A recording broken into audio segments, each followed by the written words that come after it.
ఇప్పుడు మనం 2025వ సంవత్సరం ఫిబ్రవరి నెల 1వ తేదీ నుంచి 28వ తేదీ వరకు మాఘమాసం ద్వాదశ రాశుల్లో చివరి రాశి 12వ రాశి మీనరాశి వారి జ్యోతిష్యం మరి భూత భవిష్యత్తు వర్ధమానం ఎలా ఉందో మన జానకిరామ్ని అడిగి చూద్దామండి. ప్రశ్న శాస్త్రం ప్రకారం అలాగే రేవతి నక్షత్ర బలం ఎట్లా ఉన్నది, ఉత్తరాభద్ర వారి నక్షత్రం ఎలా ఉంది, అలాగే మీన లగ్నంలో పుట్టిన వారి జ్యోతిష్య బలం ఎలా ఉంది చూడు. జానకిరామ్ ప్రశ్న శాస్త్రం చదువు విద్య ఉద్యోగం వ్యాపారం పర్సనల్ లైఫ్ చేసే పనిది ఇల్లుది జాగది భూమిది మనసులో కోరుకున్న విద్యది నమ్మిన పనిది పట్టుదలతో సాధించేది విజయాలు సాధించేది నడవపడ్డ యోగ బలంది స్త్రీ బలంలో ఎలా ఉంటుంది, అలాగే స్త్రీలకు పురుషులకు విద్య విషయంలో ఉద్యోగ విషయంలో నమ్మిన పనులు ఎలా ఉంటుంది, ధన విషయంలో రుణ విషయంలో గ్రహ విషయంలో చూడు. వారి పేరు మీద వచ్చిండండి జెండాపై కపిరాజు ఆంజనేయ స్వామి వచ్చిండు, భక్తాంజనేయ స్వామి వచ్చిండు, బాలకృష్ణుడు వచ్చిండు వారి పేరు మీద, అలాగే సరస్వతి దేవత వచ్చింది వారి జాతక బలంలో. ముఖ్యంగా ఈ మీనరాశి వారి జాతకంలో చెప్పాలంటే కానండి ఆదాయం మాత్రం 14 ఉన్నది, ఖర్చు 8 రూపాయలు ఉన్నది, 6 రూపాయల ఫలితం ఉన్నది.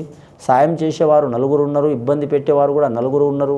వీరి జాతక బలంలో చూడాలంటే గ్రహాల్లో చెప్పాలంటే వీరికి మాత్రం 6 గ్రహాలు మాత్రం అనుకూలంగా ఉన్నాయండి, 3 గ్రహాలు అనుకూలంగా లేవండి. ముఖ్యంగా మాత్రం ఎల్నాటి శని ప్రభావం చాలా ఉన్నదండి. కాబట్టి ఎల్నాటి శని ప్రభావం మూలంగా మాత్రం వీరు చాలా జాగ్రత్తగా ఉండాలి.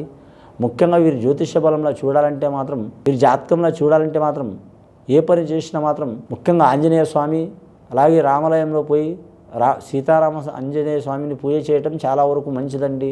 వీరి నోటి అంట ఖచ్చితంగా ఎప్పుడు ఎనీ టైం మాత్రం రామ జయ రామ శ్రీరామ రక్ష సర్వజగద్ రక్ష అనే వాక్యం ఉండాలండి.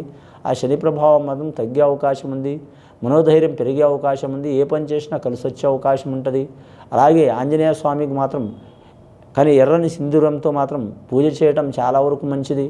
శనివారం మంగళవారం కానీ మాత్రం ఎన్ని వారాలు చేసినా పర్వాలేదండి. వాళ్ళు ఓపిక ఉన్నంతసేపు మాత్రం 10 నిమిషాలైనా సరే మాత్రం నిగ్రహంతో చేస్తే చాలా మంచిది. నాకున్న ప్రాబ్లమ్స్ తీరాలని, నాకు ధనం కావాలని, లక్షలు కావాలని, కోట్లు కావాలని, బిల్డింగ్ కావాలని కోరికలు కోరకుండా అండి నాకున్న ఈ చిక్కులు చికాకులు ఎన్ని వచ్చినా సరే వాటిని తట్టుకుని నిలబడి నేను అనుకున్నది సాధించేటట్టు ధైర్యమే ఆంజనేయ స్వామి అని దేవుడని మొక్కితే వాళ్ళకు మంచి జరిగే అవకాశం ఉన్నదండి. ముఖ్యంగా శ్రీకృష్ణుడు కూడా వచ్చిండు కాబట్టి వారి పేరు మీద చూడాలంటే ఎంతటి విపత్తు వచ్చినా కూడా మాత్రం ఆ శ్రీకృష్ణుడు తప్పించే అవకాశం ఉంటుందండి. వారి జాతక బలంలో సరస్వతి దేవత వచ్చింది అంటే వారు ఎంతటి కష్టాన్నైనా సరే మాత్రం వారి తెలివితేటలతో అధిగమించే యోగం ఉన్నదండి. ఈ మీనరాశి వారి జాతకంలో కుటుంబంలో అయితే ఇబ్బందులు తప్పవండి. భర్తకు లేదా భార్యకు లేదా భర్తకు అనారోగ్యాలు సూచనలు కలిగే అవకాశం ఉంటుంది. అలాగే సంతానంలో కూడా ఇబ్బందులు ఉంటాయి.